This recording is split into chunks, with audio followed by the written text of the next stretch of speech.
Bonjour et bienvenue à tous les paroissiens qui participent à cette phase de la consultation paroissiale pour le synode dans le diocèse de Calgary.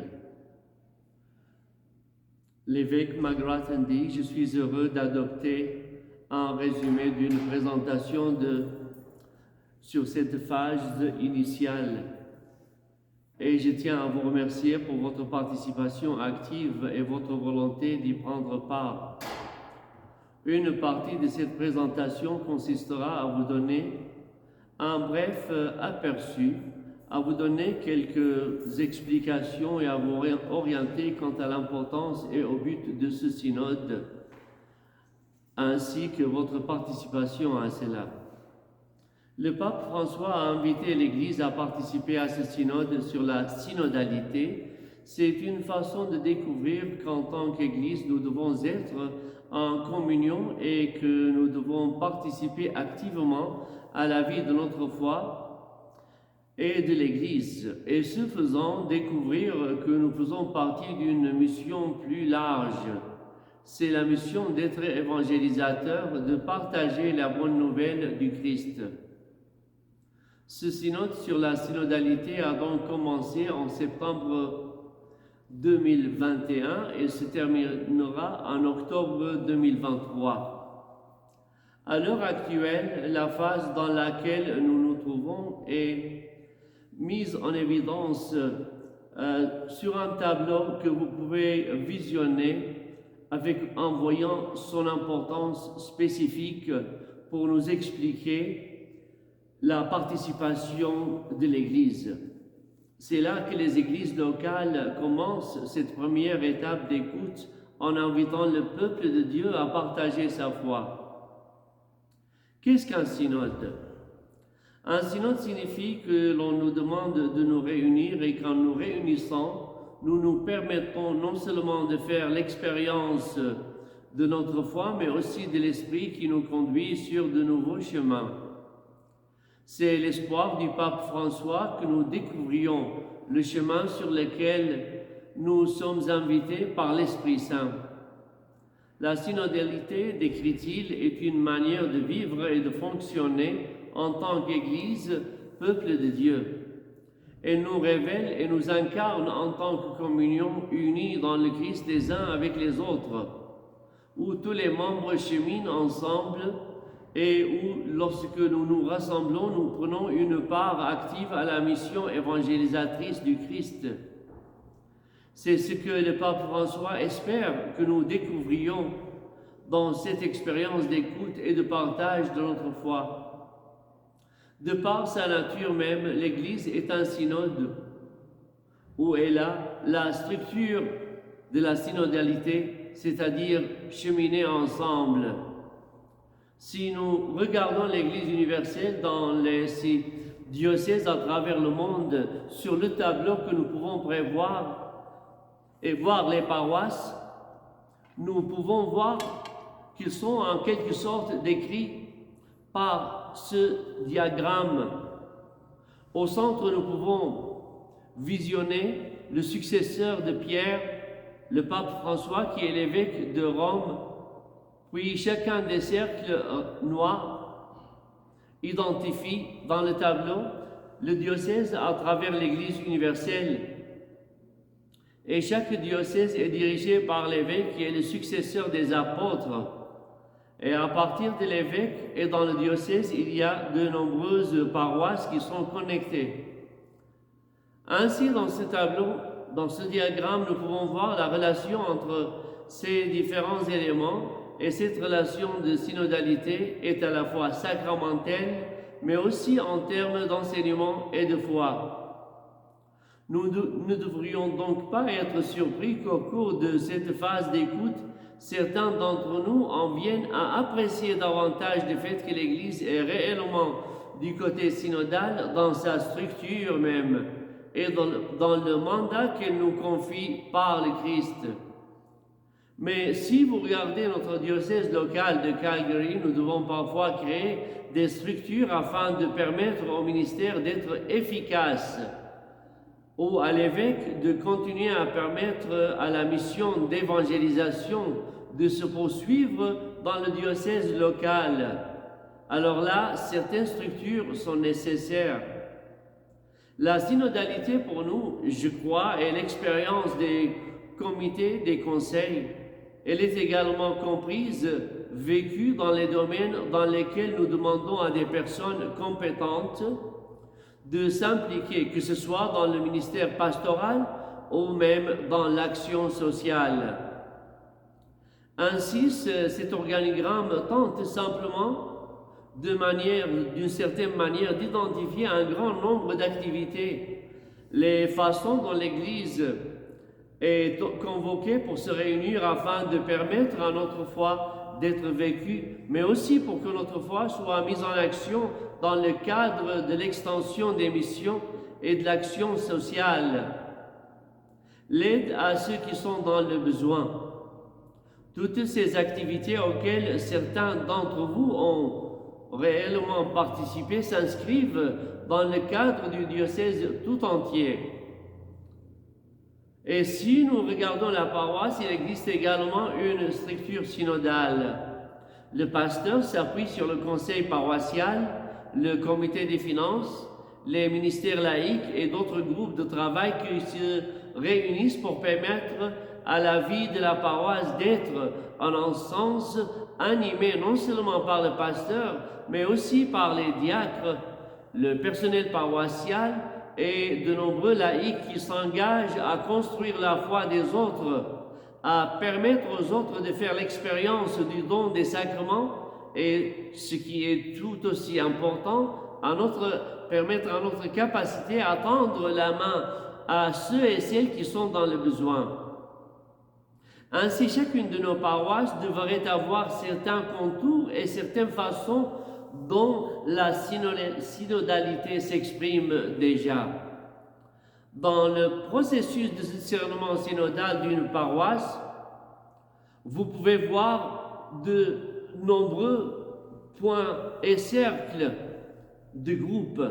Le peuple de Dieu qui fait l'expérience de la vie de sa foi dans les familles et sur le lieu de travail, d'autres en termes d'action sociale au sein de la paroisse ou en dehors. Et puis il y a les pasteurs ou ceux qui sont impliqués dans la gouvernance et qui sont parfois partagés avec les laïcs, les diacres et les laïcs, mais il doit y avoir des opportunités dans lesquelles la voix du peuple de Dieu se croise avec ceux qui sont appelés à répondre pour gouverner, diriger la paroisse. Nous pourrons donc parler de structures tels que le conseil paroissial et le conseil financier, mais aussi il pourrait y avoir bien d'autres. Les paroisses peuvent alors avoir un conseil pour les jeunes, un comité pour les personnes moins jeunes, les personnes âgées. Cela ne nous empêche pas de réaliser que pour permettre au discernement synodal d'être efficace dans une paroisse, nous devons parfois créer des structures, et cela peut être différent dans chacune de vos paroisses. Lorsque vous vous réunissez aujourd'hui, vous n'avez que deux questions sur lesquelles vous devez réfléchir et prier. Elles peuvent sembler simples, mais en priant, en réfléchissant et en partageant avec vous, j'espère qu'elles vous apporteront une certaine richesse. La première question, c'est la suivante. Comment avez-vous fait personnellement l'expérience de cheminer ensemble en tant qu'Église? Pour certains d'entre vous, ce sera dans le contexte de votre paroisse. Ce sera peut-être par le biais d'une association de laïcs ou d'un ministère. Mais cette question est très personnelle. Comment avez-vous fait l'expérience de cheminer ensemble en tant qu'Église? Voilà la première question. Et la deuxième question nous invite en quelque sorte à permettre à notre réflexion et à notre prière d'inviter l'Esprit Saint à nous montrer peut-être où nous sommes appelés à grandir en tant qu'Église ou paroisse dans le cheminement ensemble. Peut-être à renforcer cela, cela peut être avoir de nouvelles voies et possibilités qui n'ont pas nécessairement été explorées, mais peut-être que l'Esprit Saint nous invite dans cette manière d'être une Église synodale. L'étape très importante pour le pape François au début de ce processus pour devenir une Église synodale est de comprendre que l'écoute doit être au cœur de ce synode. Le cœur est d'abord d'écouter la parole de Dieu, de recevoir cette parole de Dieu, soit dans la prière personnelle, en utilisant les Écritures ou dans la lectio divina, l'étude biblique, même la préparation que l'on fait pour la messe du dimanche pour entendre la parole de Dieu d'une nouvelle manière. Ainsi, la première étape pour nous tous est d'écouter, mais d'écouter la parole de Dieu. Puis, dans un deuxième temps, d'écouter d'une manière qui nous oriente vers ce que l'on pourrait nous demander de discerner, c'est-à-dire les décisions auxquelles nous pourrions être confrontés personnellement et collectivement en tant que paroisse. Ainsi, l'écoute de la parole de Dieu peut nous amener à approfondir une décision ou des possibilités que l'on demande à considérer. Enfin, lorsque nous sommes ouverts à ce discernement spirituellement et pastoralement, il peut également inviter à franchir le pas de la conversion, à choisir et à décider de nouvelles voies, de nouvelles possibilités et de nouvelles opportunités. Pourquoi? Pour renforcer notre Église et notre diocèse. Ainsi, dans cette phase, si nous nous découvrons et apprenons la pratique d'être une Église d'écoute, cela nous aidera dans notre cheminement à écouter la parole de Dieu, à être ouverts au discernement, non seulement de nous-mêmes, mais aussi des autres dans le partage de leur foi. Et ensuite, si l'Esprit nous y conduit, à franchir le pas de la conversion et du changement. Parfois, lorsque les gens pensent au synode, ils peuvent avoir des idées préconçues.